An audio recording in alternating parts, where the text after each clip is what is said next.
Welcome to episode 8, not episode 9. This is episode 8. That's my third take I've done this, by the way.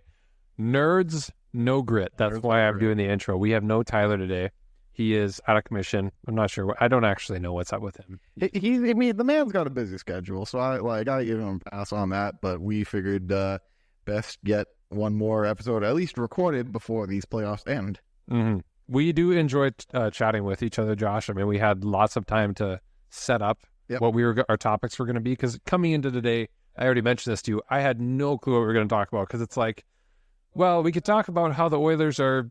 Well, yeah, it's not going too hot for them. They're down 3-0. By the time this is up, it may be 4-0, or they will have stolen a game. How they do that, we'll have to discuss about that when we get there. Yeah.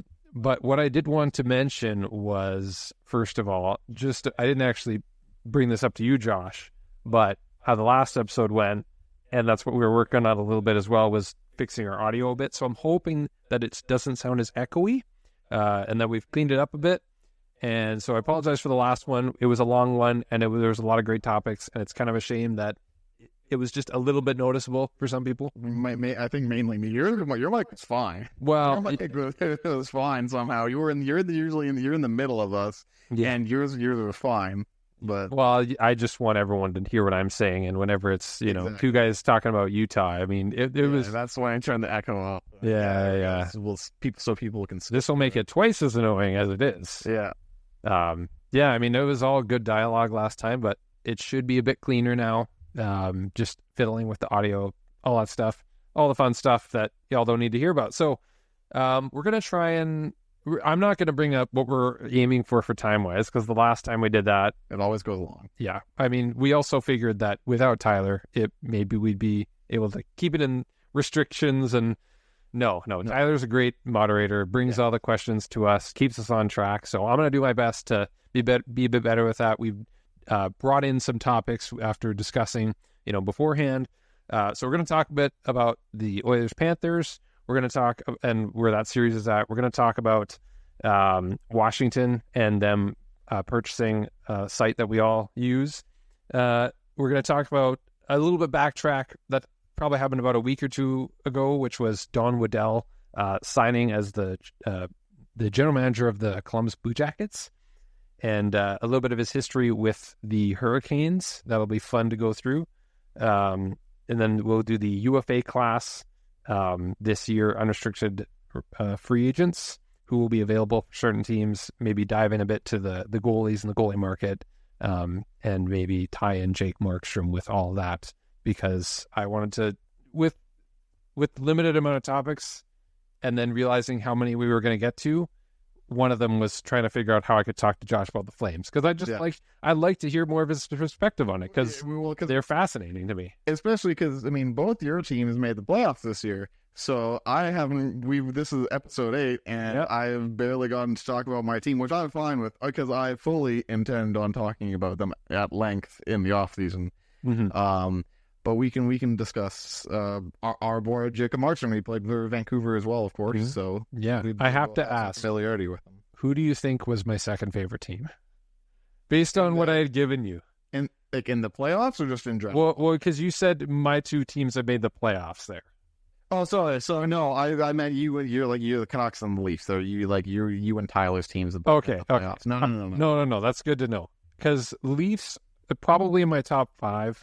Maybe, but 2 is Detroit for me, and that's only because of my dad. Right. Yeah, that's fair. And then I'm a little bit of a bandwagon guy, and liking certain players with like Colorado, Carolina. I'm a big fan of just how they manage stuff. Florida's getting up there. They're fun, and especially like a lot of underdog teams, like Panthers hadn't won a cup, and and teams that have been at it for a while, and then I would like to win a cup. So usually, if a team wins a cup, St. Louis, I was rooting for in their year. And then the moment they beat Boston, I'm like, okay, St. Louis, you're now at the bottom for me. Yeah. You won your cup, and now I don't care about you. Exactly. So anyways, let's not get off track like that again. You can get off track at least once this episode, because I've already done it once, Josh. But let's talk about the Oilers and the Panthers. Do my best. It is... Yes. it's not looking too good for the Oilers at all. Do you have something you want to dive into right off the bat there? I mean, not like anything in specific. I have some of their stats up. We were looking at it before. We were talking about how they're like some of the quotes coming out after Game 3. It's a lot of the, especially from like the Oilers locker room, it's a lot of the stuff you would expect to hear, which is, we have a lot of hope in this room. Like just keep on supporting us, which is exactly what you need to believe and need to say. So nothing wrong with that. But it was just a little curious with Kris Knoblauch. It was like, we think we've shown that we can beat this team. And I look at that quote and I go, when? Because they've lost every single game they've played to them this season. They lost both their games in the regular season, and of course they are now down 0-3 in the playoffs. And we looked it up. Of course, they got shut out in Game 1. They did have the lead in Game 2. They had it for approximately 20 minutes before Florida tied it up, and then they took the lead and never looked back. And then in Game 3, the Panthers took the lead. They tied it up, and then the Panthers scored 3 and held on to that lead the rest of the game. They made it close. That second period was wild for the Panthers. Oh, it was fun. 6 minutes, and yep. Boom, it's 4-1 going into the third. So not really how you want to be playing in front of your fans. Like, didn't play bad at all, right? It's just, and you know what? I should say, with Game 3, I think, like, I didn't watch any of Game 3. I'll be honest about that one. I saw the end of Game 2. Yeah. And it was just like, Panthers were so good. And Game 3, at least with the score, and the Oilers made a comeback. But, I mean, even with a game where it seems like everyone's saying the Oilers, like another game where they deserve to win that one. And sure, maybe they did, but goaltending plays a factor, Mm-hmm. The deserve to win-o-meter site that has the Oilers winning these games, Game 1, Game 3, maybe even Game 2, they was still in their favor. It's based off of average goaltending. Yeah. And one team is, the Oilers, maybe Skinner, to his credit, I mean, the stats don't show it, but he's probably playing a bit more like average Skinner. Yeah. He hasn't been bad. Yeah. But he hasn't been anything special. Yeah. And Bob has been special with a really strong defense in front of him. Right? So, yeah. And, I mean, even Ekholm, he had a quote, which was, did you bring up the Knoblauch one? Yes, I just mentioned that there. I don't have the Ekholm quote on me, but it was. So it's essentially, Knoblauch, you had already said it, but Knoblauch said that we've shown we can beat this team. Ekholm was saying, with how we played, we deserved better.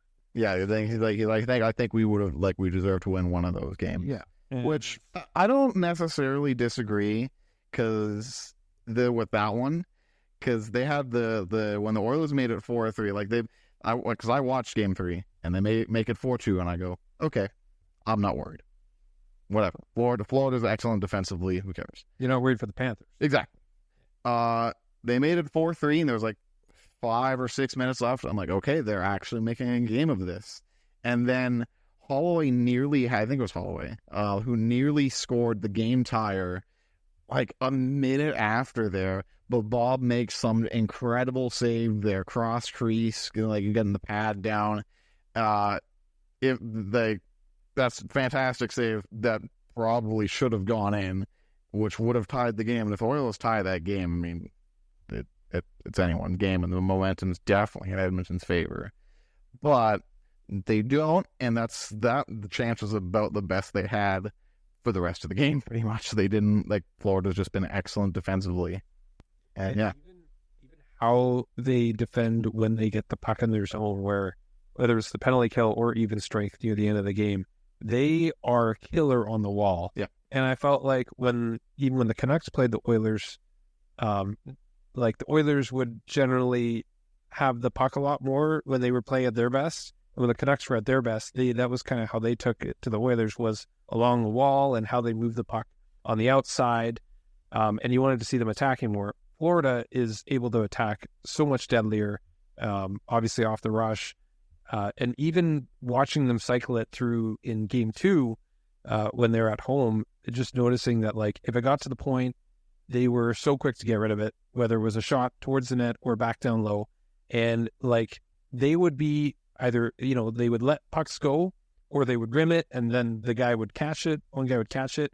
And just how they were working along the wall, the Oilers defense, it was all puck watching. Yeah. No one tried to cut off something because they tried to collapse. And the truth is that when you're collapsing, you still need to apply pressure at certain points. I feel like the Oilers haven't been able to do that at all when they're defending, except when they were on the penalty kill at times. I don't know. I didn't see the penalty kill against the Panthers, but when I've seen the Oilers kill, when they were killing the Canucks, they were effectively, playing aggressive at the right moments. But at 5-on-5, it's like they sit back essentially, and that's just, you're not gonna be able to take out this Panthers team like that. So they're gonna need to. I think they are gonna need to play a bit more aggressive, and maybe it is just a lack of personnel now with their, injury. Obviously, Nurse is playing through something. Like, he hasn't been playing great in the first place. No, him or CC, but and then Kane's obviously playing through, a lower body injury, and he was out for Game 3. Yep. So you just lose even more of your physicality. So, yeah, I'd be really stunned. Barring basically a Panthers injury, I think is the only way that the Oilers get back in this. Like, yes, and Magic on the power play, and Skinner having a strong game, right? Like, all those are needed just for them to win one. Exactly. And then they need to string multiple together in a row. So that's where it's like, obviously, like a comeback down in the Stanley Cup Finals against a team like the Panthers, it's like basically impossible. Like, we know that. But like, even breaking it down, like everything that needs to go right for the Oilers, it's just like it's so stacked against them, because you have like the Panthers have been just so dominant against them, and you got to win 4 straight. The Panthers have lost 2 straight in this playoffs once. That's it.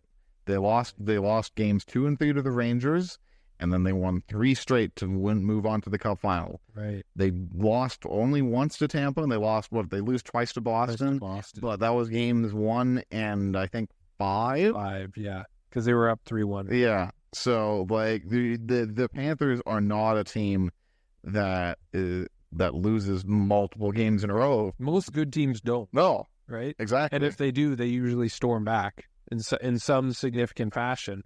And it's funny because even listening to lots of podcasts on my own time, and whether it was a Canucks-based podcast or whatnot, and they go into how the finals have played out, and it's like everyone, for the most part, was like, well, they got to win Game 3. It's like, what made all of us so sure they were going to win Game 3? And to be fair, based on last episode, I said, I think the Oilers have been resilient enough where they could take it to 7. Yep. And which was fair at the time, was perfectly fair. And you had 5 games, and I thought, wow, like I think at the time I thought I would just be so stunned if the Oilers, they beat Dallas, who originally, I've already said earlier on that I thought they were overrated. I still think they should have beat the Oilers. Yeah. They didn't. Oilers showed that they were the better team there. Mm-hmm.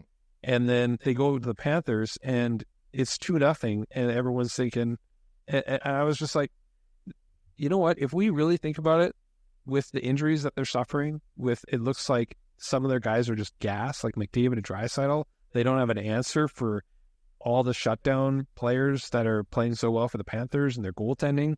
What makes us so sure that the Panthers aren't just like fine to go into Game 3? Like, for them, it's just another game. It's just business. Oilers, it's desperation, and they haven't really came close. Like, even the game that I get it, and the third goal was an empty netter in Game 1, but I mean, still 2-0. Like, the Panthers had a lead, and they weren't giving it up. No, Bob wasn't letting that up. No. So, what was to change in Game 3? And it didn't. And again, they went. It was a lapse that the Oilers had. 3 goals in the second. That just kills you. They weren't able to stop the bleeding, and so, yeah. I mean, it's like Game 4. We could say, well, it's on home ice for the Oilers, and they got to win one for their fans and whatnot. But you would hope so. Yeah, you hope so. But like it's at this point it's 50-50. It's not like game 3 where it's like, well, desperation Oilers, these guys the top 2 guys in the world, they know that they got to show up. It's like, yeah, they knew they had to show up the first 2 games and they weren't able. They didn't. Exactly. And it's not I shouldn't even say that they're not showing up.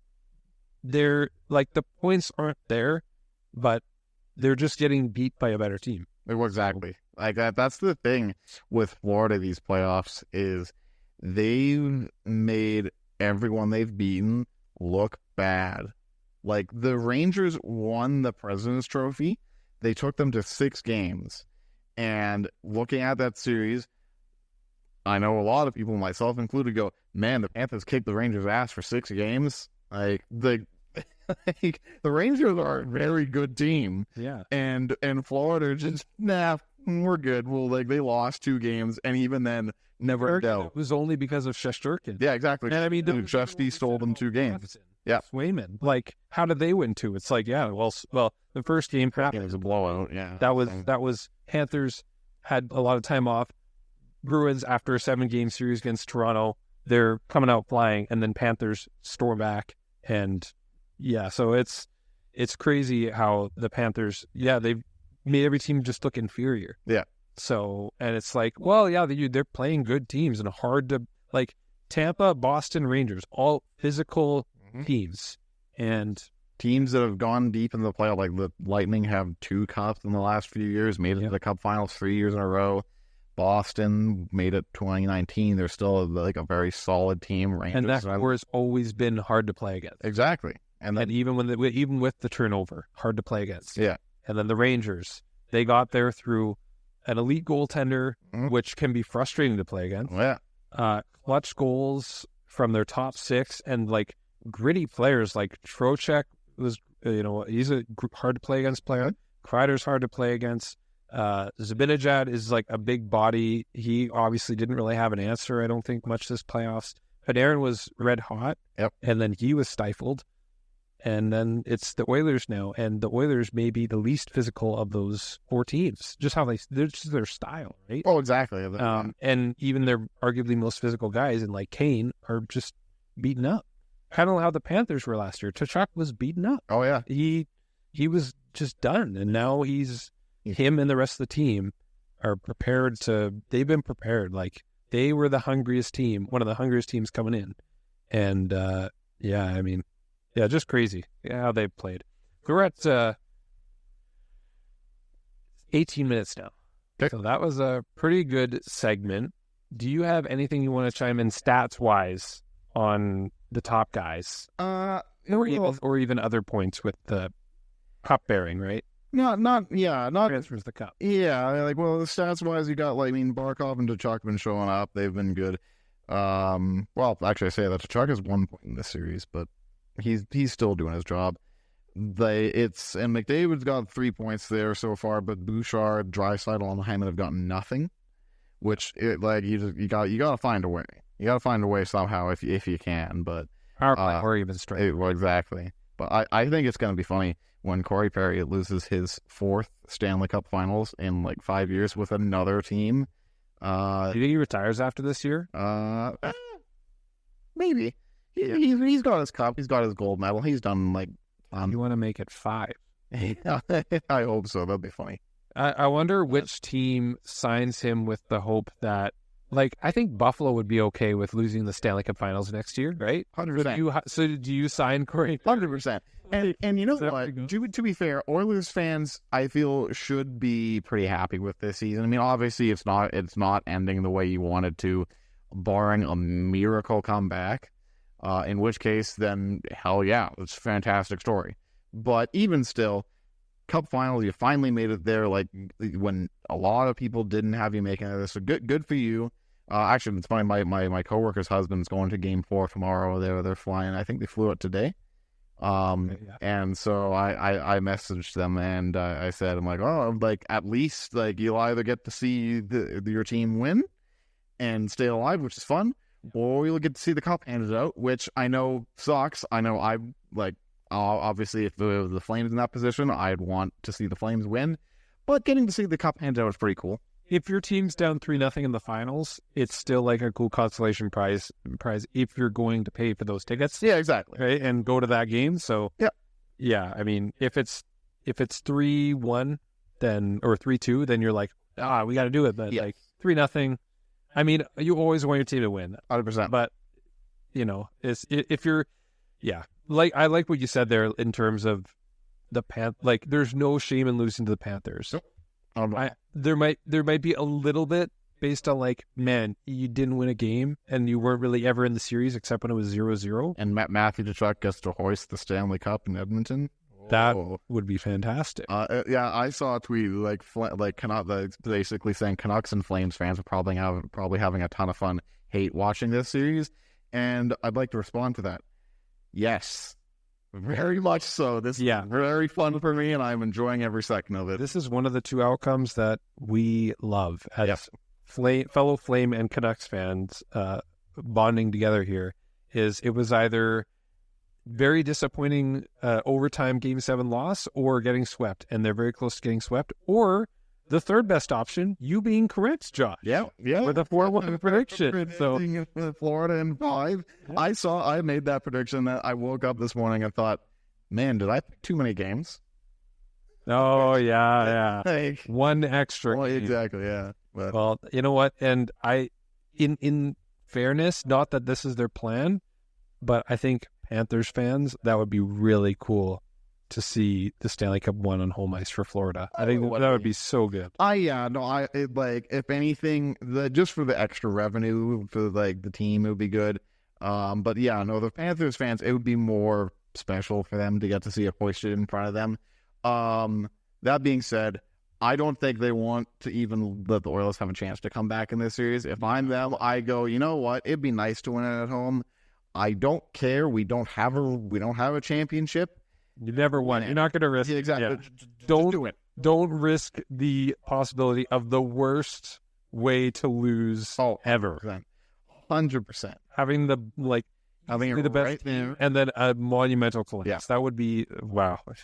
So yeah, that would be a crazy one. Wow, yeah, that was a good one. I enjoyed that segment quite a bit, and we've already done predictions multiple times. My pick's still on Barkov. I see a lot of heat for Bob. Bob has been fantastic. He'd be worthy. You've said Tkachuk. I think the Tkachuk train. It's one of those three. If the Panthers win, probably win. Yeah. Probably tomorrow. It'll be one of Bob, Tkachuk, or Barkov to win it. Yeah. I would still personally like to see Tkachuk win it because I do really like Matt Tkachuk. I don't think he's the favorite anymore. I don't know if he was to begin with, but I don't think he's the favorite. I think he's probably third. Yeah. Because Barkov's been so good and shut down the opposing team's top players. Yeah. And then Bob has just been insane. Yeah. So it's probably Bob or Barkov, but I'm still hoping for Tkachuk. Yeah. That's my boy. He's got a shot. He has a big game 4, maybe. Oh, exactly. Yeah, exactly. Right? If he, man, please let Matt Tkachuk score the game winner. Or a hat trick. Yep. Just not even have it be close. Yeah. Not close. Oh, yeah. If Bob gets a shutout, Barkov kills 5 Oilers power plays, and Tkachuk gets a hat trick, man, that's a tough vote. Yep. Very. I'm not even sure if they picked that beforehand, but I think they usually pick it. I listened to the Kris Johnson show, and I remember him talking about this a few years ago. Yeah. And I think at this point, because whenever the cup is in the building, they always have something kind of ready, like what the vote's gonna be. Yeah. Especially if it's like, okay, Florida's up by 3 goals heading into the third. Like they're probably thinking, okay, here's who my vote is. Here's like my ballot. I'm filling it out now, kind of thing. It'd be entertaining if they have it voted on at Game 3, and then all of a sudden the humongous comeback happens, and that would be awkward. Yeah. And after the Oilers win the Stanley Cup, storming back, winning every game 8-0, Bob has won the Conn Smythe. Oops, my bad. Yeah. Okay, let's get out of there. That was a good one. Yep. I've said that multiple times, but let's keep at her. This will be a quick one, I imagine. Washington purchased CapFriendly earlier this week. That's the site that most of us all use. I love it. I've already tested Puckpedia, and there are some things I like about it. As an equivalent, if you need to use a site, Puckpedia is one. You may have a suggestion, Josh. But what are your thoughts on the Capitals purchasing CapFriendly and the fans' outrage that they had done such a thing? Yeah. And that the CapFriendly creators had to go and take that job opportunity. Well, exactly. Yeah, no, I was going to say it was like Puckpedia is what I've heard as being a good replacement, so it'll be interesting to see how they do. As for, the CapFriendly team, like, being bought out, good for them. Honestly, good for them. They've worked really hard. They've made an excellent site. I heard they were at, I think it might have been last year's draft, where they couldn't get credentials from the NHL to get in, so they just bought tickets and were there. They had their laptops going. They I think they probably like said hi to a few people for like 5 minutes, and then just got to work updating the site. The CapFriendly guys? Yeah. And they were like, because they tweeted out like, oh, we're at the draft and we see it's nice to see so many teams with our site open. So it's been such a valuable resource for fans and teams for many years now, and they should be very proud of the fact that an NHL team wants to purchase them and have them come work for them. Like, I know a lot of people, I'm seeing all these sellout comments on Twitter for it. And I understand fans are upset. I get that. It sucks that a very good site is going to be going dark here. I think July 5th is what the plan is. That's correct, yeah. But realistically, they worked hard, and a team went to them and said, hey, would you like probably millions of dollars to sell your company to us and then come work for us? What hockey fan's dream isn't to work in the NHL in some capacity? Like, it's fantastic. That's true. Like, and good on Washington for like being smart enough to buy them. I'm genuinely shocked no team did earlier. I think you said that earlier. But I think from what I've heard, the Washington has been kind of near the bottom for analytics and stuff. Well, like the cap crunching numbers. Interesting. I don't think they have a huge front office area for that. So that I can understand why they would want to get something like that. Yeah. So, well, that's interesting. Even just how they've managed their team in recent years.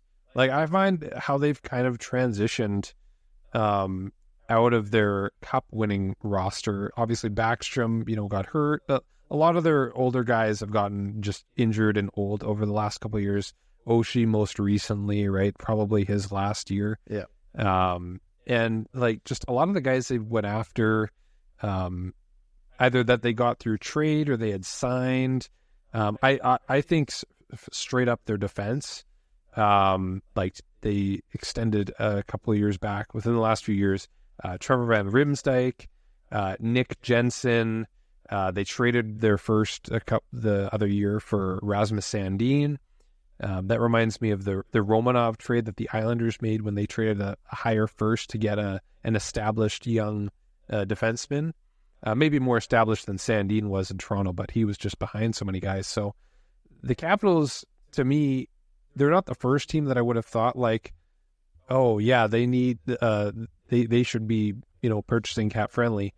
But I definitely wouldn't have necessarily guessed that like they weren't. Like they just have a different style of managing to me, and how they've taken a lot of bets on players that kind of were cast-offs. They're kind of trending the way that some of these other teams have built, like Vegas was built. Florida had a lot of guys that were like extra guys, right? Yeah. Maybe more higher end guys, but like even the Capitals at forward, Dylan Strome, Sonny Milano, just a lot of guys that have been around. Nicholas Aube-Kubel in their depth. Nick Dowd, who I love. There's just, they have so many, and maybe some of those last guys were a bit more veteran heavy, but they already seemed like they were grabbing value guys. So maybe they just want to buy CapFriendly to admire their work or something. I don't know, but they're also taking that resource away from 31 other teams. That's true. Yeah, it does hurt those other teams for sure. But I mean, hey, it can only help their front office there to have those guys come work for them.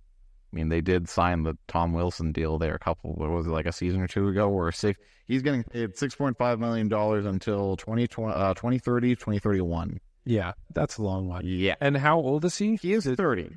Okay. So, like, he's still fine, but you probably don't want to be paying Tom Wilson that much money for that long. So. Yeah, that to me definitely cries Brendan Gallagher, where he signed an 8-year deal, $6.5 million. Not actually the captain, but he could have been, if not for their young Suzuki, right? Yeah. But yeah, Wilson just seems to be like, and you know what? There's a lot of teams that probably would have signed him to a ridiculous contract like that, right? And they're going to be going through a transition, and you're going to need veterans, and this is a guy who can do a little bit of everything. So I agree with you. Like, I don't think it's a contract that's going to age well. He is probably not even putting up the numbers at 6.5 that like what I see Vegas or Toronto. Actually, I could see Toronto doing something like that. Yes. And they might even need something like that. But a team like Vegas or Carolina, I wouldn't have projected them being the team that spends 7 or 8 years at 6.5 for a guy like Wilson, right?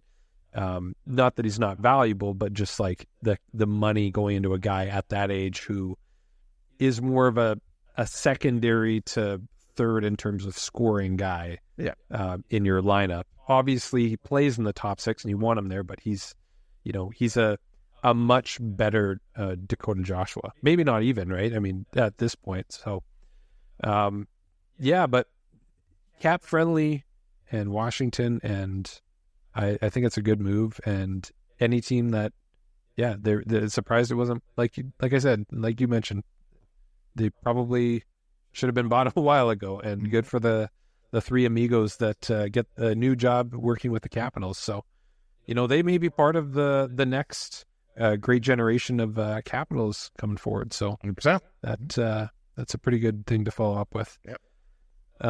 In your career. So moving forward here, let's get into Don Waddell and the Blue Jackets. First, we're going to talk about the trade history of the Hurricanes. Josh and I have already looked at some of these trades.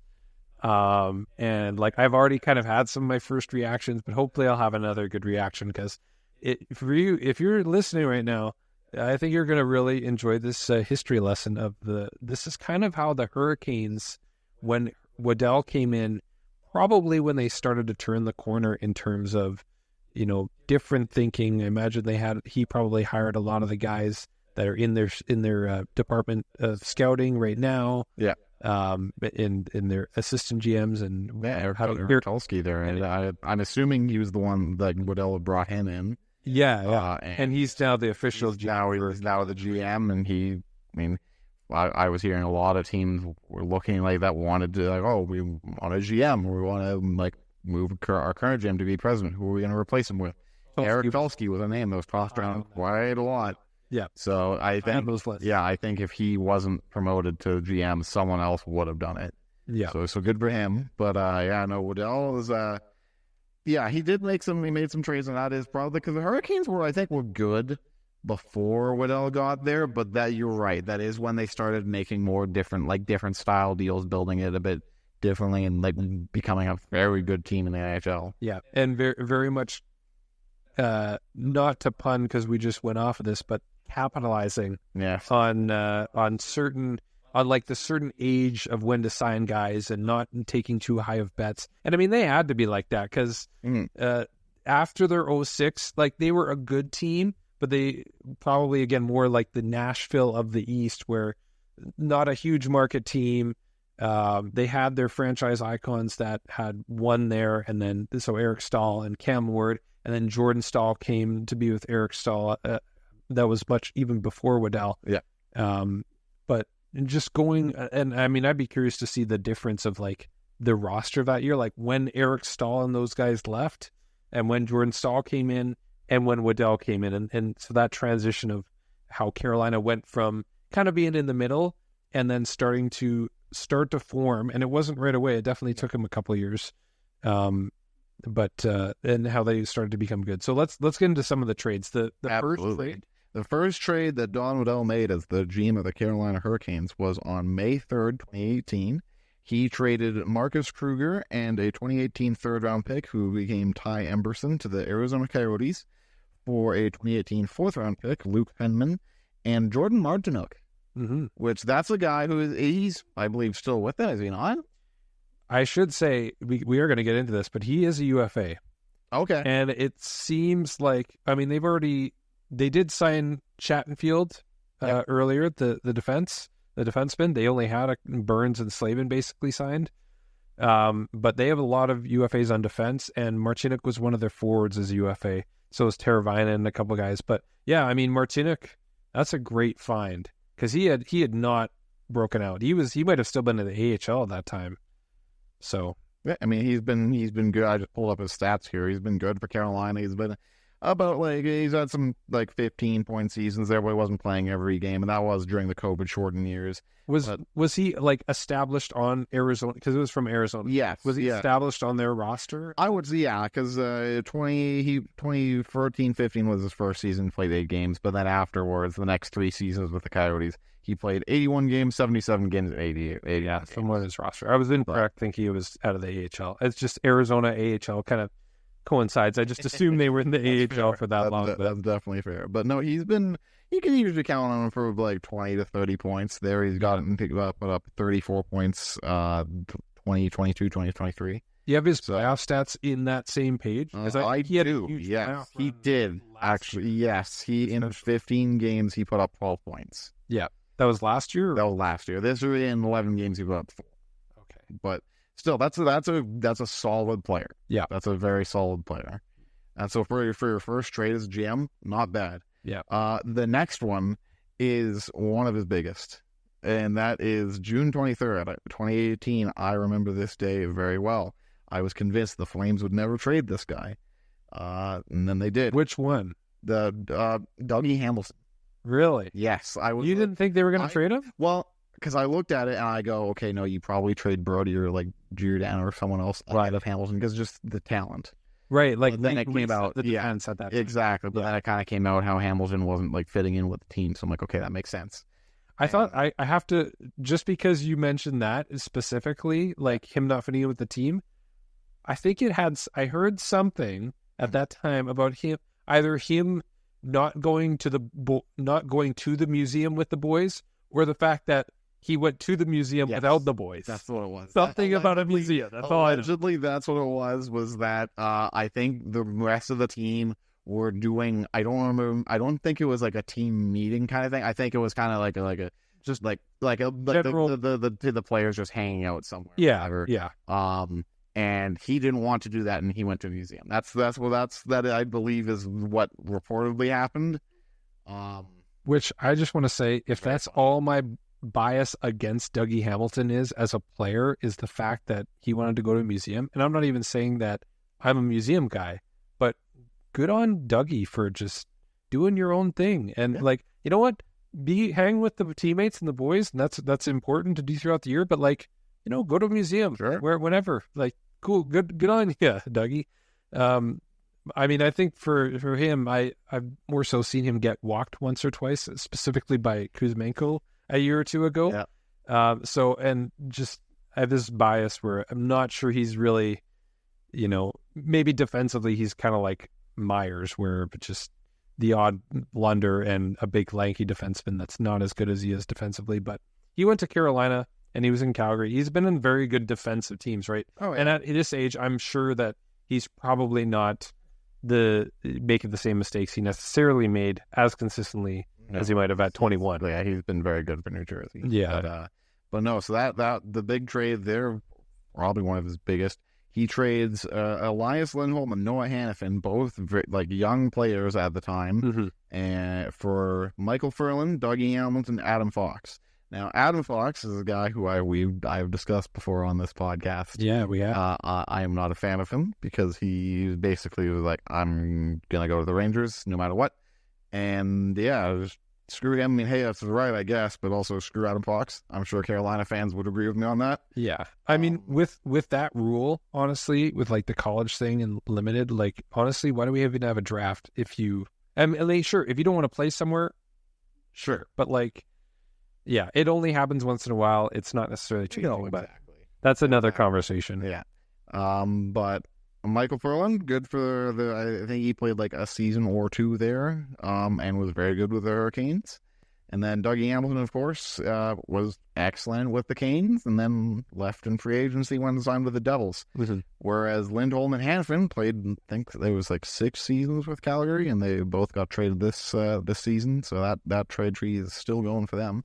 But at the time, definitely like a win for Carolina. I think the Hurricanes fans look back on that and go, you know what? We may not have the continuing value that the Flames are getting, but they had Dougie Hamilton, I think, for 3 seasons, and he was great for those seasons. Yeah, the team had success. Yep.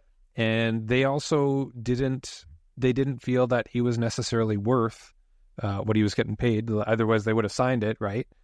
And they used that money to sign other guys, right? I mean, they've also made trades. Maybe it's probably going to show up later, but he's the general manager that also traded basically nothing for.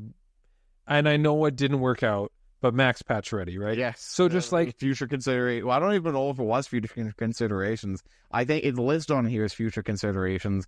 I think when they made that trade, it was nothing. Like, literally. Basically, he embarrassed the Golden Knights because they kept doing that stuff. They kept getting expensive players and they couldn't afford them. So they're like, we'll help you out, but we're not giving you anything. And we're not going to hide it behind, future considerations.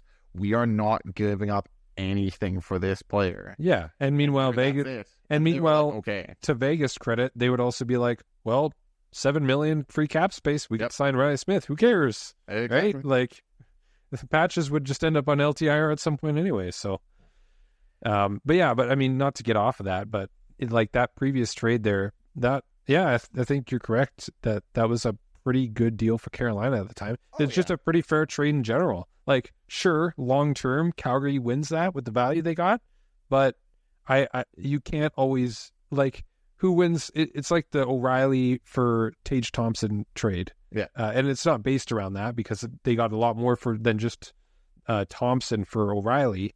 But O'Reilly won a cup in St. Louis, and Buffalo got a really talented center in Tage Thompson. Yep. And a bit more, right? But it's like that was even now that's still a fine trade. And if anyone says that Calgary win the trade, sure, they did. Yep. But Carolina did just fine. They did just fine. They didn't lose. Let's see. There's a lot of other trades where it's just kind of like minor leaguers going back and forth here, so I'll try and only pick a couple that are kind of interesting. One that just jumped out at me here: Nino Niederreiter for Victor Rask. Like, I feel like that's a pretty decent trade. That's a great trade. That's a nifty little move for Carolina. At the time, Victor Rask was, I think he may have had 1 or 2 years that like when he was like effective in Carolina, and then he dipped. And then they traded him. Yep. And he still had some years on his deal.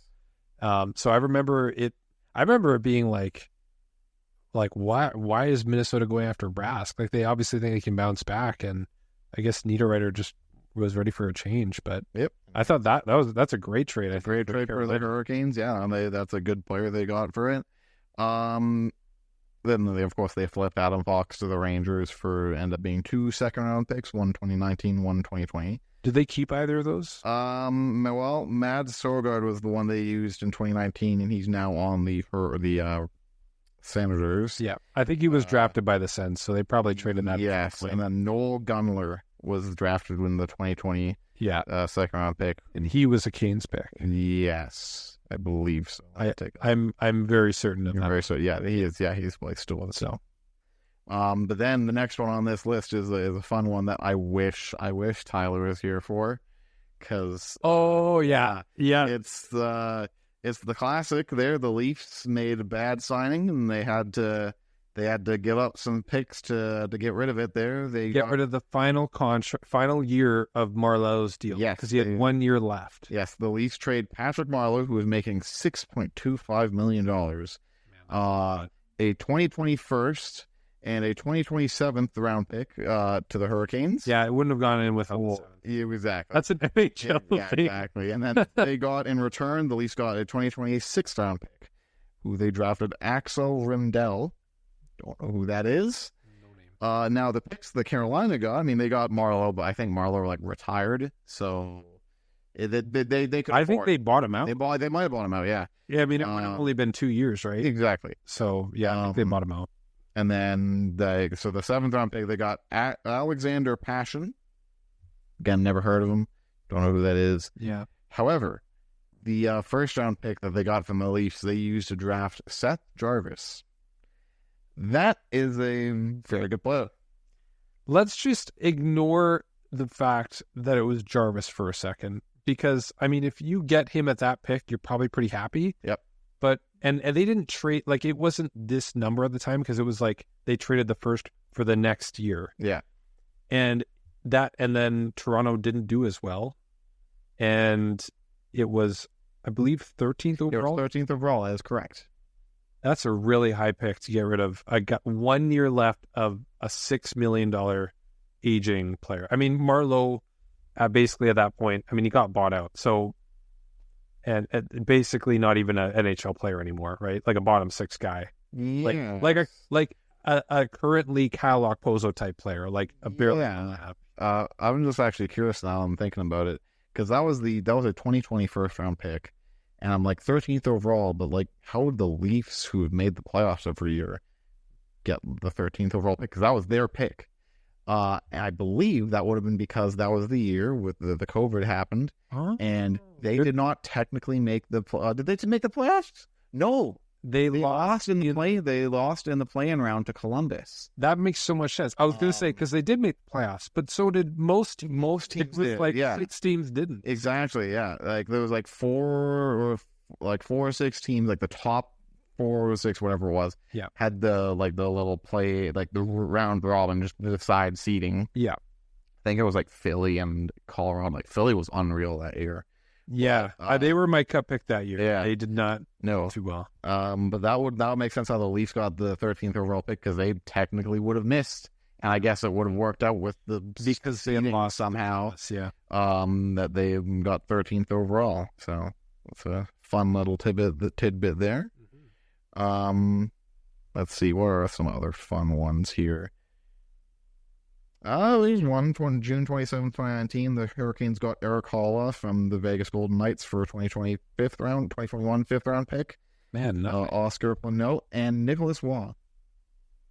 Now, is that the same Nicholas Waugh that that is. Wait, so can you repeat that? First of all, when was this? Was this like mid-season? 2019, June 27th.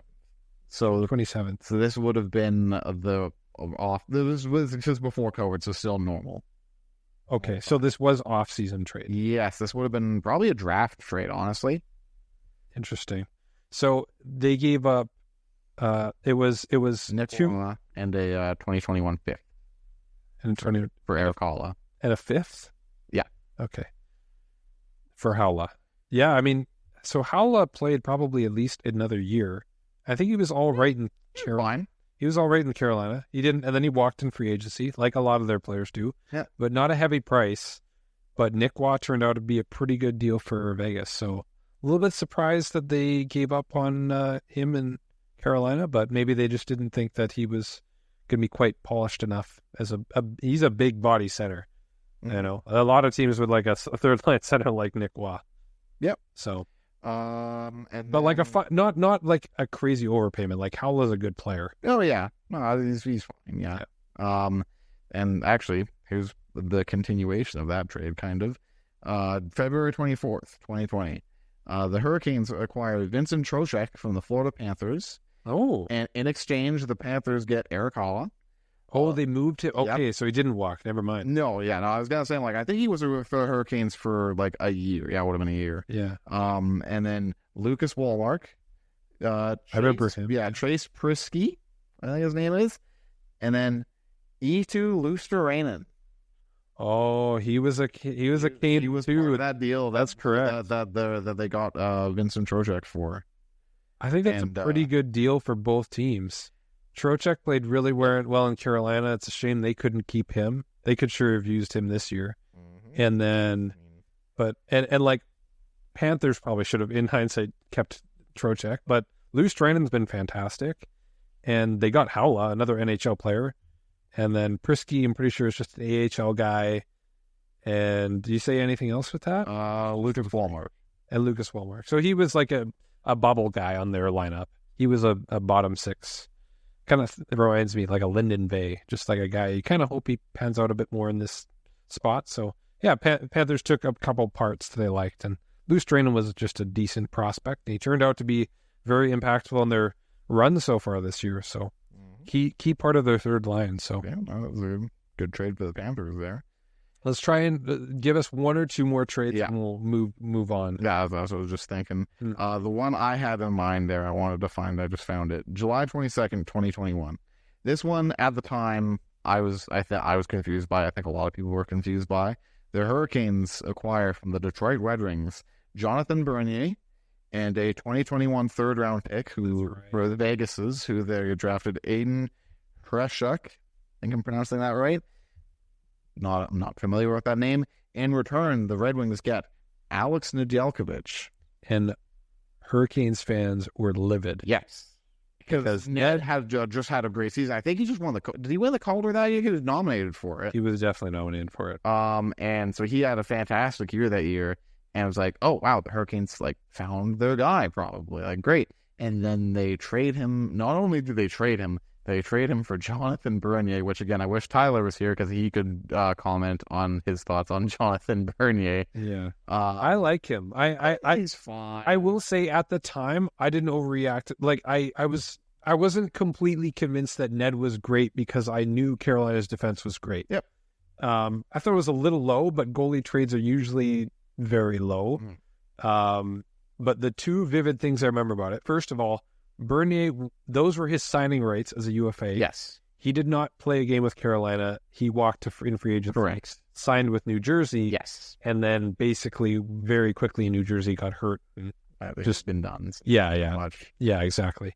And then the other thing I remember was that even at the time, Yzerman was like, essentially, without having the quote in front of me, surprised they wanted to give up on him, Like, surprised that that's all it took, right? So it's... they knew. Yeah. As Ned was not very good in Detroit.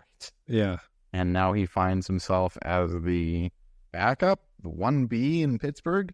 You know what? I will say this. I think he's still a good goalie. Oh, he's an NHL caliber goalie. Yeah. 100%. Just not probably a starter. No.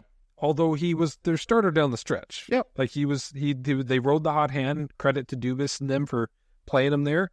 And then, chances are it sounds like he's going to walk. But yeah, besides that, what was you said a third? Who did that third turn out to be? Let me go back to it. 21 third, Vegas' pick, 94th overall. Aiden Preshuk. Hreschuk. I'm not familiar with the player, so I don't recognize him. Neither do I. Let me see if I can find one more fun one here. There's the Max Pacioretty trade. We already discussed that though.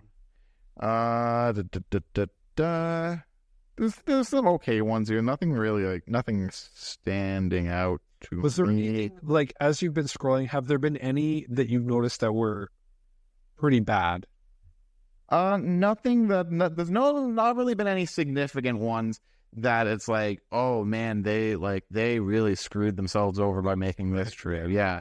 Like, if anything, it's a lot more of like, oh, that's a good little trade for Carolina. Yeah. Or like questionable decisions at the time. Yeah. But they did fine. Yep. Right. So yeah, I think that's probably, there's the Jake Gensel trade, but that everyone should really know that one. And I think that was exactly, even if he walks, like, there's still a chance he signs. I think he could even test the market and still re-sign there. 100%. I think it's still the right move to make, especially for where you are at Carolina. And they didn't give up any of their top prospects. Yeah, exactly. Was that pretty much it, or was there another one there you had? No, well, the last trade they made was March 15th of this year. They traded their Ottawa's 6th round pick. No, they got Ottawa's 6th round pick this year for Jamieson Reese. That was his final trade as the GM of the Hurricanes. Well, and I thought Reese was going to be pretty good. I remember he was a 2nd round pick, I believe, that the Canes had drafted. Actually, he might have been a 3rd, but it is draft year. He was undersized. I believe they projected him to be a center. He might just be a winger now, but undersized player, played in the Was it the Dove? No, OHL, I think. I can look it up. He was an OHL pick for maybe Sarnia. I remember yellow with him. Something. It's got to be Sarnia or Brandon or something. I'm thinking Ridley Gregg with Brandon, but I'll see. I want to see. Sarnia. I was Sarnia. Yeah, that's correct. He has not played a game in the NHL yet. I'm a mad genius nerd. Yeah. Yeah, but I was a bit surprised that that just freeing up a roster spot, right? And they probably they've seen his development, didn't think there was much there, so they got a 6th-round pick. Not fleeced by any means, but no. Yeah. I mean, the only other thing you could go through with Waddell is signings. Yeah. But we know that even with trades that they made, even with, say, the Hamilton trade, they didn't, and not that it would have been a bad decision to re-sign Hamilton, but they've been able to replace players and be a competitive team even with the trades they made. Exactly. And so, yeah, I mean, credit to them for not making bad decisions. And if there's anything I think that Columbus needs right now, the guy who doesn't make bad decisions. He doesn't make bad decisions. Yeah. Because I will say this. I think Jarmo Kekalainen is a good... I think he has some similarities to Benning. Benning's far worse, mind you. Yeah. But in terms of, like, scouting and finding some... Like, I think he's good at finding young players. Yeah. Even, like, when he drafted Igor Shinnikov. Yeah. Not that he was a steal of that pick. Later first round, like in the high 20s, and he's on their NHL roster. Willie Pano, who knows? People probably, I guarantee you, Tyler hasn't heard of him. Yeah, no, 100% on Columbus. Yeah. Not a lot of people know Igor Chinnikov, or even Kirill Marchenko. He's actually been a bit more of an established player. Yeah. Again, Tyler probably hasn't heard of him. Correct, but he did put up at least 20 goals, maybe even almost 30 this year. You can bring him up if you want to. My point is, Kekalainen, he just made some decisions that I did, and I get he was trying to be aggressive because Columbus was ready to turn a corner. They went with Gaudreau and Goodbranson that one year. I assume that Gaudreau must have wanted Goodbranson. You could argue that the worst contract is Gaudreau.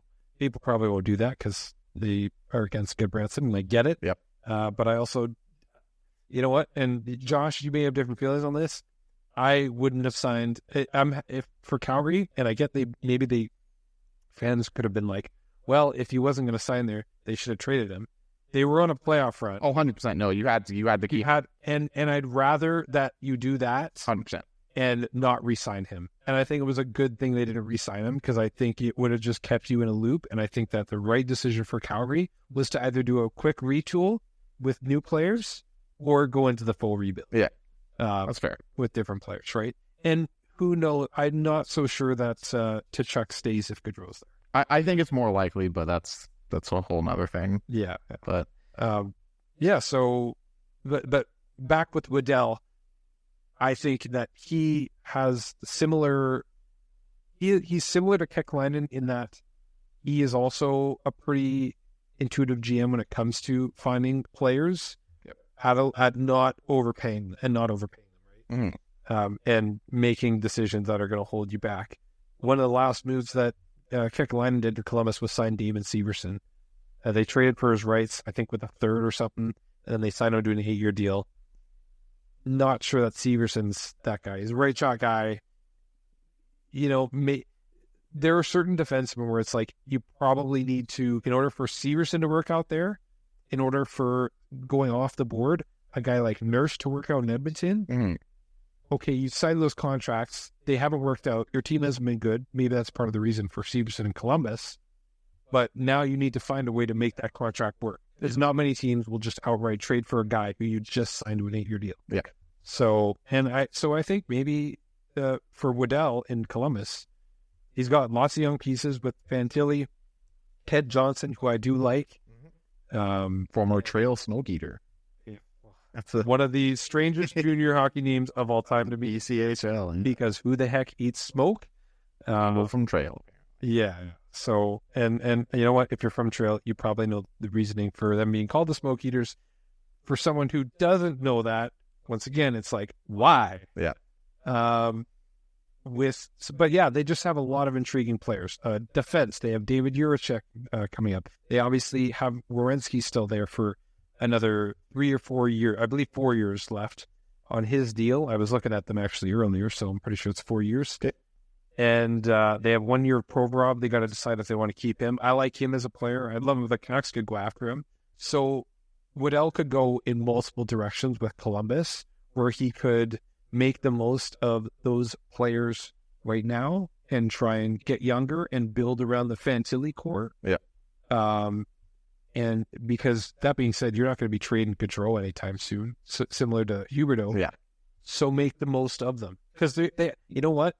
They're good players. True. They may not be worth their contract right now. They may not be playing up to their contract, but a lot of that has to do with the team they're on right now. Oh, exactly. Like who's doing well in Columbus. Yeah, exactly. So make it work, right? You're going to need to make some good deals, and near the end of those contracts when they're coming up, then that's when you need to make harder decisions, because hopefully by that time, the Fantillis, the Kent Johnsons, the Yurchiks are coming into their prime, and either Gaudreau and those guys are able to fit into a role, kind of like Jamie Benn has in Dallas, and you have the cheaper guys in the transition smooth, where those contracts come up and you pay the young guys.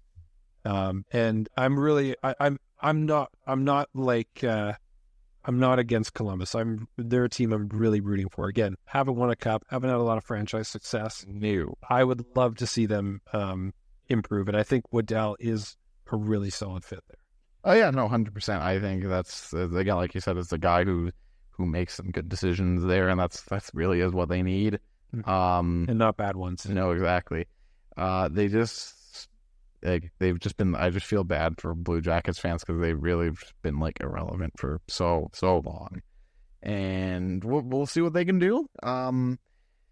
They should really embrace play the young guys, get them better, and if they're able to put a solid team together, then hey, they might surprise, but I don't think they're going to be very good for a bit unless they make some big moves and get some big players. Yeah, I think you can definitely make big moves. This may be, anyone listening may be obvious to be like, oh yeah, don't just make a big move for the sake of big move. Exactly. Yes, exactly. Don't make it trading a 9th overall pick just to get Oliver Ekman-Larsson because he's the big name and you think he'll help you. A lot of these teams are in the same boat. A bit different because New Jersey already was in the playoffs the year before. Yep. And they have a really good young core, and they probably can still get it done. Teams like Ottawa and Buffalo that are probably a bit ahead of schedule compared to Columbus, just based on their timing of their core players. Those are teams where I think you really want to make sure you're not rushing it. And I know that 100%. Especially Buffalo, they feel the pressure there. They feel like they've been on this huge playoff drought forever. With Ottawa, they've also had not as long a drought as Buffalo, but they're feeling the pressure, new management, right? Mm-hmm. But you have young cores. Vancouver, a year ago, with the other management, was not making the right moves. Fans didn't believe in them. They were even skeptical when the new guys came in, because there was the medical stuff with Tanner Pearson. There was the Bruce Boudreau switch, mid-season, and you should have hired Tocchet at the end. Yeah. Let the team tank. That's how you do it. You let them tank because they've never done it. This management is just like the last one, but tanking is not. Regardless of that, tanking is not the whole goal of these guys. They're trying to, bring in a new system, figure it out with the new management, the new coach. With Columbus, who's their coach now? It's not Brad Larson, who just became the assistant coach in Calgary. Assistant coach in Calgary, yes. The head coach. They must.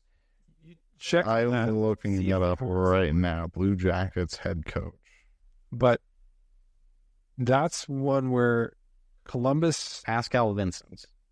Oh, it's Vincent. Larson was the coach there, wasn't he? Larson, well, yeah, he was. I don't know if he was the head coach, but he definitely was on the bench for a few seasons, or an interim. I think it might have been an interim. Yeah, yeah. He didn't do too well. And then Vincent, I think fans were a bit more interested in him.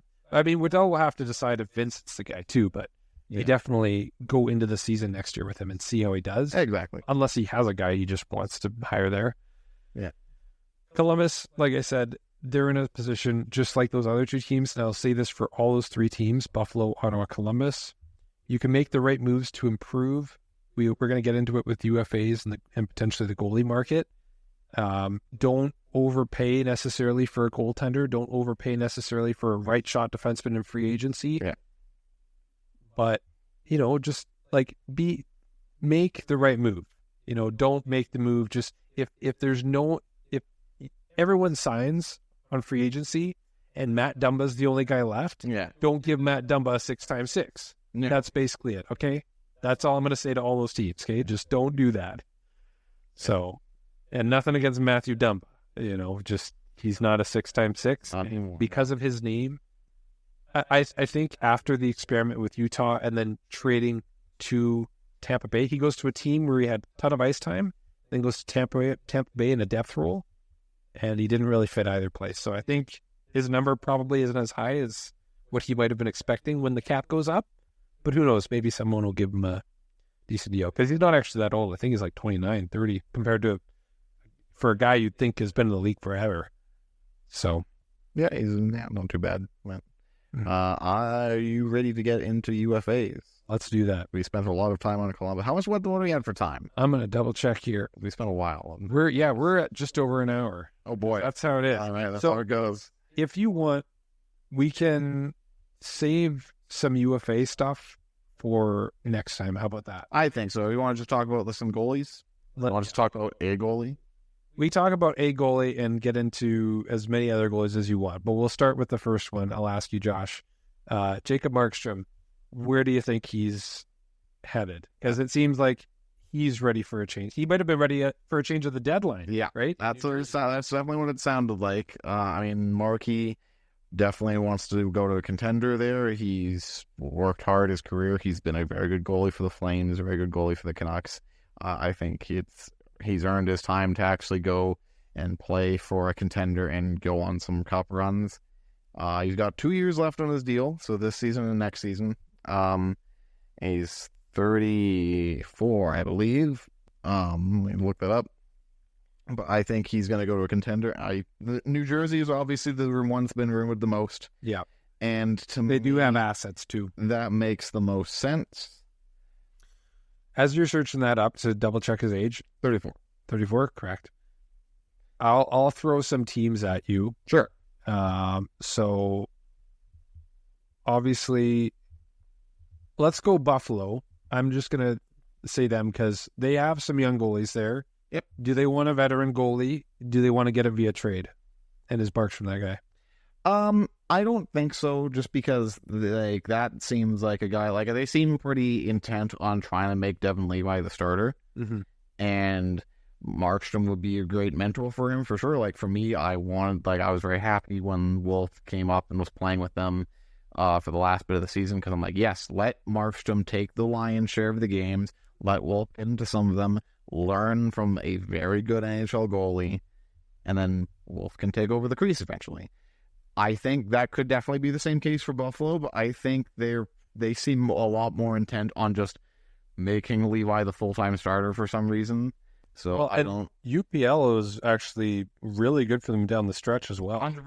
Yeah, they have Ukko Pekka-Luukkonen, which is just one of the best names in the league. Definitely top 5. Maybe even obviously it's up there. It's definitely up there. So I don't see Buffalo doing that, because that seems like they'd have to give up a lot, and because the Flames are asking for a lot from Markstrom, and they should be.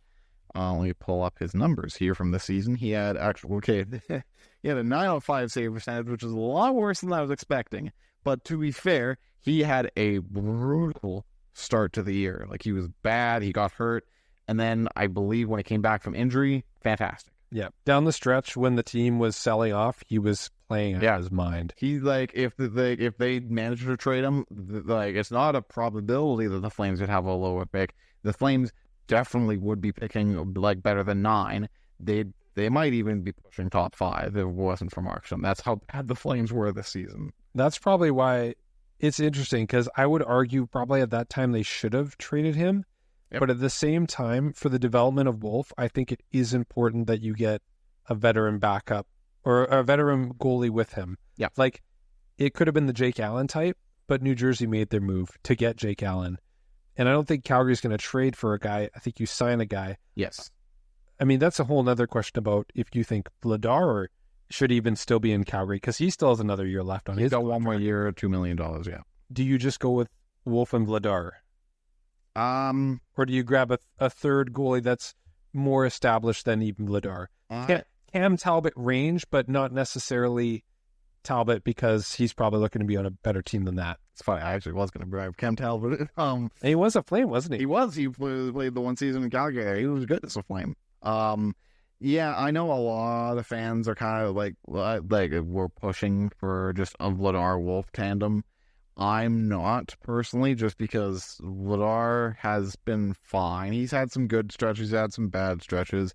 I think overall he's a very solid, serviceable NHL goalie that I'm shocked that they didn't. I'm shocked they didn't trade one of their goalies in the deadline. I'm shocked that they didn't play him more, even though, like, even with Sutter, when Sutter wanted to keep starting Markstrom, yeah, they wouldn't give Vladar many starts. Yeah, and that's like an old school thing, I think. And Markstrom I'm sure Markstrom wanted to have that amount of starts, but like Vladar, like, they committed money to him. Yep. Like 2.2 isn't cheap. Like that's like good backup money. Yeah, I mean, he is a good backup for them overall. But they're not playing him enough. Yeah, exactly. So I could see them running with a tandem of Wolf and Vladar if they had to. I think they'd rather go out and get like a Jake Allen type or Cam Talbot.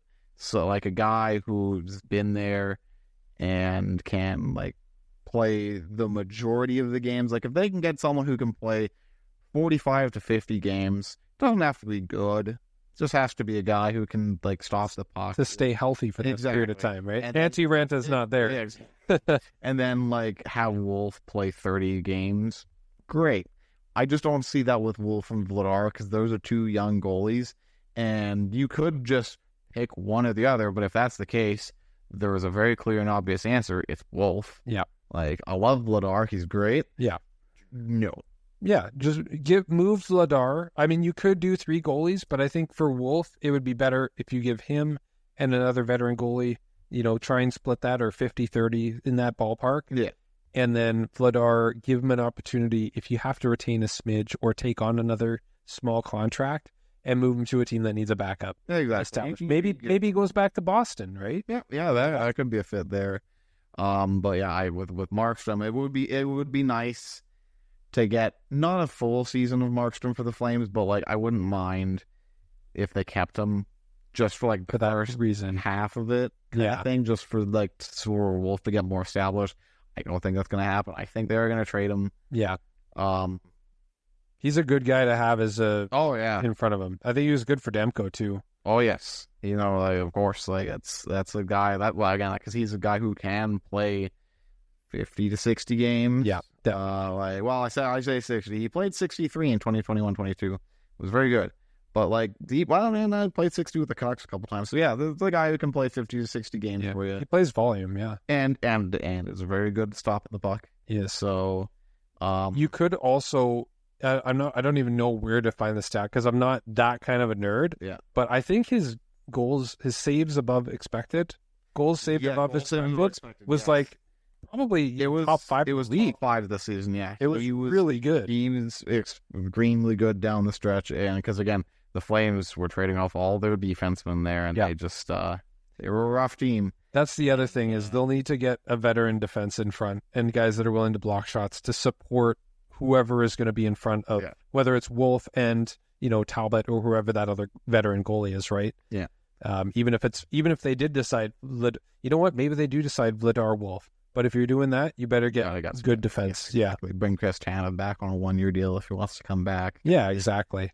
Maybe that's where Alec Martinez go. We brought that exactly earlier. But that'll be that'll be the UFA stuff. Couple more teams I'll throw at you for Markstrom. Yeah. Ottawa is a big one that's been rumored to be after him. What do you think of that? I like it a lot more than Buffalo. Yeah. Because they were definitely a team. Because Buffalo, I look at them and I go, yeah, but you have your goalies there. Like you probably just want to get them more time to get ready. Yeah.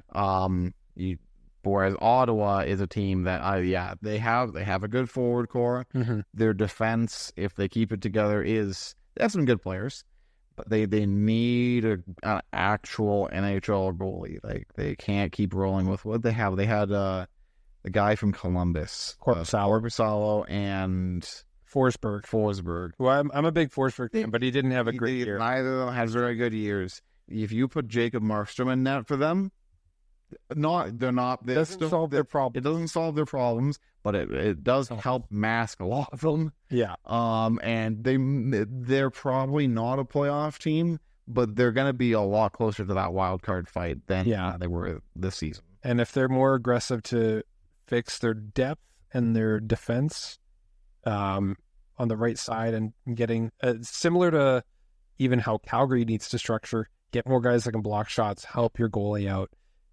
Because like Sanderson's great, Chabot's great, Chychrun's great. He's probably on the move. That'll be another guy we can talk about in the summer if he doesn't move like sooner rather than later. Ottawa has a lot of interesting picks. I want to quickly bring up a random mock that I'm thinking in my head because with how they want to shift their team, Ottawa's had their first round pick on the block. Yep. Theirs is either 10 or 11. I know New Jersey's was in here. And Buffalo, I think, was 9, so Ottawa was 11. The season? Yeah, this year. Flames are 9. Oh, right, Flames are 9. I think Buffalo is 8 then. No, that's Seattle. I don't remember where Buffalo is. I've been looking at the Hockey News magazine. I should know where these picks are, but Buffalo, New Jersey, Ottawa, all their picks are supposedly in play. What do you think of a trade around, and this is like a huge blockbuster, because I totally want the clicks on this. 100%. Like 5 more. Markstrom and Rasmus Anderson.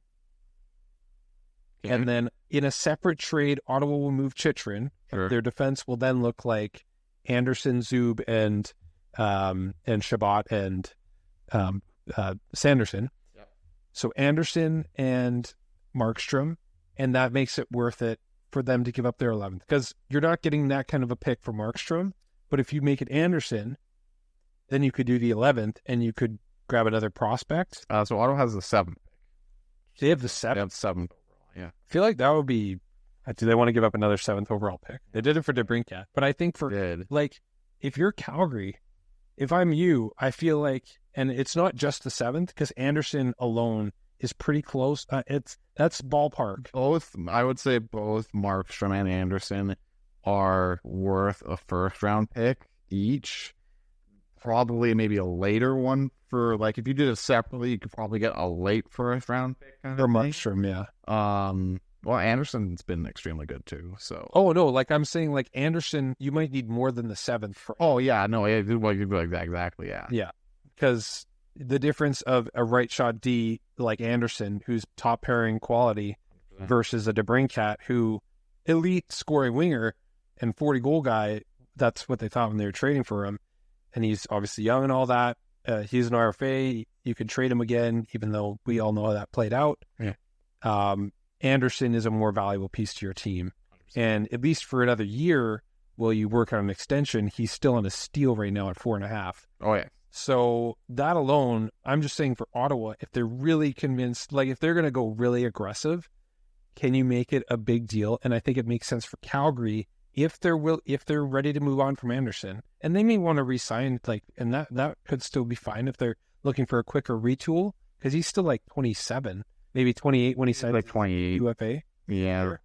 So like I just think it would make a ton of sense for both teams, where Ottawa gives up 7 plus either a second or another prospect.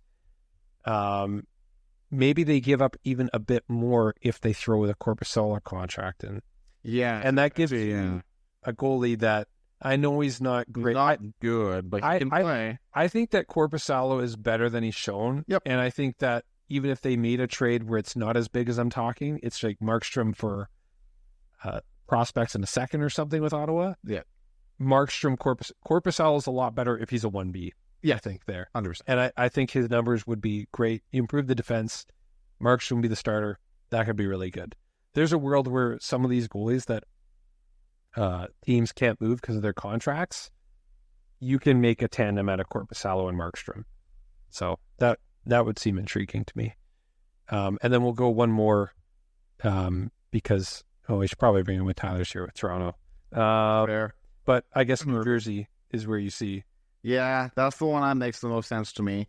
Yeah. Because New Jersey really is just a goalie away. Yeah. Because they have a good defense there with Hughes, Hamilton, Nemec. Nemec, yeah, exactly. And even Marino and Siegenthaler, like they're good. A solid defenseman, yeah, exactly. Yeah. And then they have a very good forward core. Yeah. And you add a guy who can stop pucks, because their goaltending tandem this year was so bad. Like, it was brutal. That really is the biggest reason why they failed the way they did. Yeah. But I'm not gonna lie, I was stunned that Schmid didn't get more of a look, but I guess he just didn't play well in the games he started for them, and that was the big kicker for them. Yeah. He'll still be around, and maybe you need a guy like Markstrom and or Allen. I mean, they're probably, if they get Markstrom, I'd assume that Allen stays there. They probably want him to be the backup, 2 veteran goalies. Good backup. Or, maybe he goes back in the deal to Calgary, and then they let Schmid get mentored by Markstrom. But that could still happen in a year or two. But I really like that. Who would you really like to see coming back from New Jersey? Well, I know there's definitely some prospects and players. Depends how much. If it's just Markstrom. I don't know if you can get the 10th for Markstrom. Yeah. I know they're willing to, from the sounds of it, New Jersey is willing to move the 10th.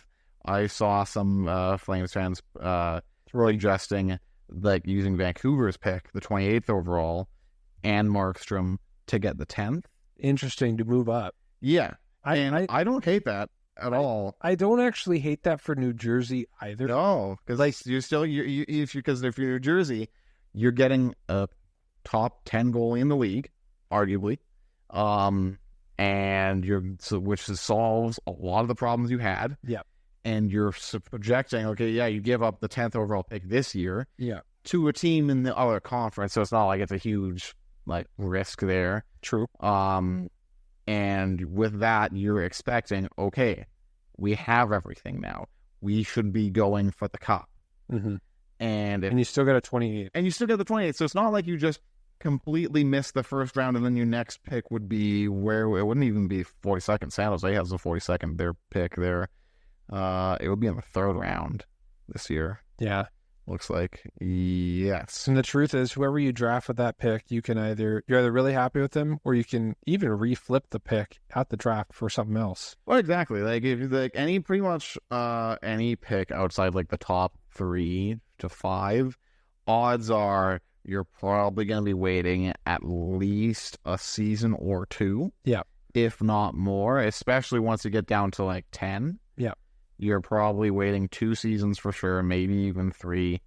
And if you're in New Jersey, do you really need the player that badly, or would you rather have a goalie who can help you win a ton of games in that? If there is one New Jersey fan listening, in the defense of the age of Markstrom, although you do get him for 2 more years at $6 million. 2 years, $6 million.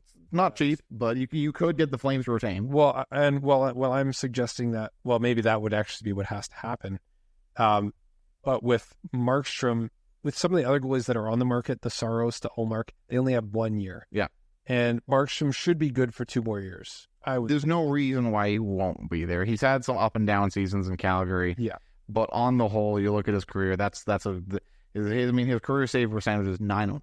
Yeah. I wonder good. I wonder if the only way that New Jersey would consider the 10th for Markstrom, along with moving down to 28th, is if you do have to sweeten it a little bit more, either taking money back, again, like you said, retaining, or even throwing in Mangiapane. Maybe New Jersey has to throw in a couple pick. I think while these picks are available for teams, and it makes sense for Calgary to go after them and for New Jersey to trade that pick potentially, it's still a very high pick. The players at around 10 are, in my books, and I've been looking at these prospects, there you can get a really good player at 10. There were, I think Timo Meier, who's a Devil now, was a number 10 overall pick. So, and there's a lot of defensemen, and New Jersey could add another really good young defenseman to that core. Like, yeah, there's some really intriguing players. So if I'm New Jersey, or any of these teams with those picks, have to make sure it's really going to work, especially financially, because, yeah, I mean, do you go for it for the next 2 years? They're probably good enough to do it. I would think they are, and Markstrom might be that guy. But the how good does that 10th overall pick help you for after those 2 years, for the next 6 years? Yeah. After that, that player is going to be an entry level deal. Could they be a stud for you? Could they be a Seth Jarvis for you? So that's definitely something to consider. But yeah, I mean, I think that would be a great fit for both New Jersey or to get Markstrom and Calgary to potentially either get a 10th or grab, maybe Holtz is available. Maybe that's New Jersey's more willing to do that than the 10th. So we'll see. That'll be really interesting. We're at 125. Yeah, what the heck? I was watching the time on that, and I'm like, oh boy, we're getting up there. So. It's pushing, but You know what? We'll have it be a quick exit now. Thanks for tuning in if you did, and Josh, thanks for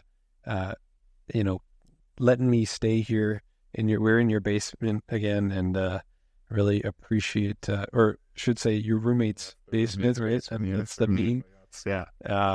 Yeah, thanks for letting us have this extended one. And man, even looking at the time now, 9:44 on Thursday. We'll see tomorrow if the Oilers can survive one more game.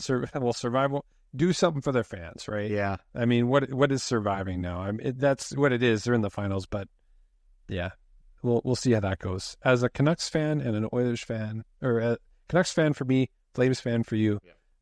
We hope that the Panthers mollywop them. It'd be great. I'd love to see it. That'd be great. Yeah. Thanks for watching, or not watching. We don't have video yet. Thanks for listening. You could stare at our logo for the whole time. Thanks for listening to this episode of Nerds with Grit. And as Tyler would say, we'll see you next time.